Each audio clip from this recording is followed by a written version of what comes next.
दिल्ली की भीड़भाड़ वाली एक संकरी गली में, जहां दिन रात रिक्शों की आवाज, वहीं एक छोटे से कमरे में रहता था आर्यन। एक 17 साल का लड़का, एक रिक्शा चालक का बेटा। उसके पिता दिन भर सड़कों पर पसीना बहाते ताकि घर में 2 वक्त की रोटी आ सके। मां सिलाई करती थी और आर्यन वो सपने देखता था, कुछ बड़ा करने का, कुछ अलग करने का। लेकिन उस सपने के बीच सबसे बड़ी दीवार थी, गरीबी, असुरक्षा और खुद पर शक। आर्यन पढ़ाई में अच्छा था। स्कूल के टीचर्स कहते थे इसमें कुछ बात है, लेकिन जब भी कोई प्रतियोगिता होती या मंच पर बोलने की बारी आती, आर्यन पीछे हट जाता। वो खुद से ही पूछता, ये सब मेरे बस का नहीं है। मैं कौन होता हूं कुछ बड़ा सोचने वाला। वो अपनी स्थिति, अपने फटे जूतों और दूसरों के महंगे कपड़ों से खुद की तुलना करता और खुद को कम आंकता।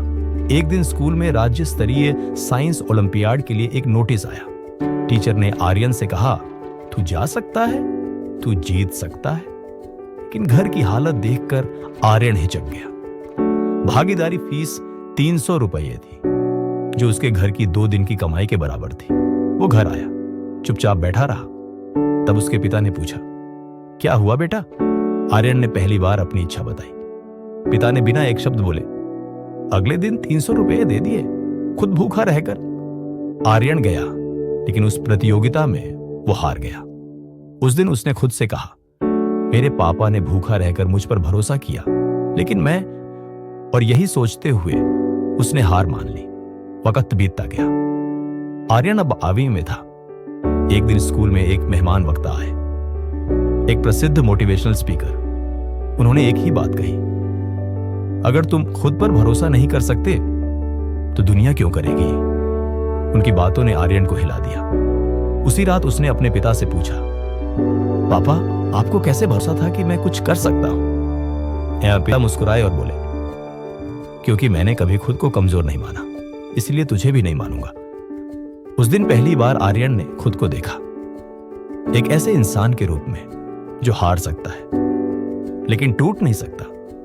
आर्यन ने खुद से एक वादा किया, अब चाहे जो भी हो, मैं खुद पर भरोसा नहीं खोऊंगा। उसने YouTube से मुफ्त कोडिंग कोर्स ढूंढे, मोबाइल में ही ऐप डेवलपमेंट सीखना शुरू किया। शुरू में कुछ नहीं समझ आया, लेकिन वो लगा रहा। हर रात वो पढ़ता, सीखता, बनाता और फिर से बिगाड़ देता। उसने एक बेसिक एजुकेशन ऐप बनाया, छोटे बच्चों के लिए जो अंग्रेजी में कमजोर थे। स्कूल में एक टीचर ने कहा, तू इसे प्रतियोगिता में भेज क्यों नहीं देता? इस बार आर्यन पीछे नहीं हटा। उसने ऐप को पॉलिश किया, एक प्रेजेंटेशन तैयार किया और राज्य स्तरीय टेक्नोलॉजी इवेंट में भाग लिया। इवेंट में बड़े बड़े स्कूलों के छात्र थे, महंगे लैपटॉप, इंग्लिश में धारा प्रवाह प्रेजेंटेशन, ब्रांडेड कपड़े, और आर्यन एक पुरानी शर्ट में उधार लिए मोबाइल से चलाया गया ऐप। लेकिन जब उसकी बारी आई तो उसने साफ हिंदी में आत्मविश्वास से कहा, मैंने ये ऐप इसलिए बनाया है ताकि वो बच्चे भी सीख सके जो स्मार्टफोन तो इस्तेमाल करते हैं लेकिन इंग्लिश नहीं समझते। तालियां बजी, जजों ने सवाल पूछे और आर्यन ने हर सवाल का उत्तर सटीक दिया। 3 दिन बाद रिजल्ट आया। आर्यन को प्रथम पुरस्कार मिला। उसे RS 50,000 की स्कॉलरशिप और दिल्ली यूनिवर्सिटी के टेक्नोलॉजी प्रोग्राम में दाखिले का मौका मिला। आर्यन की जिंदगी बदल रही थी। उसने धीरे धीरे कई और ऐप्स बनाए, फ्रीलांस प्रोजेक्ट लिए, अपनी पढ़ाई खुद फंड की। वो अब एक युवक था जो खुद को जानता था और पहचानता था और खुद पर भरोसा करता था। समय के साथ उसने एक NGO शुरू किया, टेक फॉर ऑल, जहां वो गरीब बच्चों को टेक स्किल्स सिखाता था।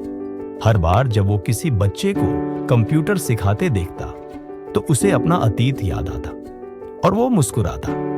एक दिन किसी ने उससे पूछा, आर्यन, इतना कुछ कैसे कर लिया तुमने? तुम तो एक रिक्शा चालक के बेटे थे ना? वो मुस्कुराया और बोला, हाँ, मैं रिक्शा चालक का बेटा हूं, लेकिन सबसे पहले मैं खुद का बेटा हूं और मैंने खुद से वादा किया था कि मैं हार नहीं मानूंगा।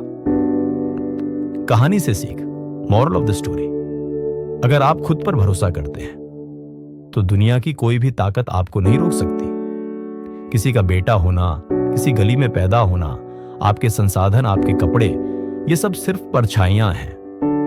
असल रोशनी तो तब जलती है जब आप खुद से कहें, मैं कर सकता हूं। खुद पर भरोसा रखो, क्योंकि सबसे बड़ी जीत वही है जो खुद से मिलकर मिलती है।